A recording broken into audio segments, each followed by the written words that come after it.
Bismillahirrahmanirrahim. Saya Ustazah Amira sebagai pengurus Madrasah Tahfiz Diniyah Lil Ummah mengucapkan terima kasih kepada semua para penginfak kerana sudi menginfakkan Al-Quran kepada pelajar-pelajar Madrasah Tahfiz Diniyah Lil Ummah. Ya Allah, ya Tuhanku, terimalah setiap ringgit yang mereka infakkan sebagai amal jariah yang berpanjangan. Ya Allah, gantikan dengan rezeki yang lebih luas, hati yang tenang dan hidup yang diberkati. Lindungi mereka, para penginfak dan keluarga mereka. Berilah kesihatan tubuh badan kepada mereka serta kurniakan kebahagiaan di dunia dan juga di akhirat kepada para penginfak semua.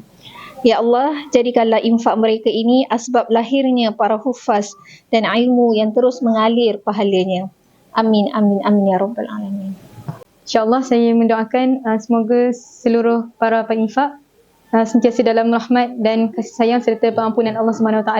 Semoga Allah permudahkan segala urusan dunia dan urusan akhirat serta Allah kurniakan sebaik-baik ganjaran iaitu syurga kepada semua para penginfak.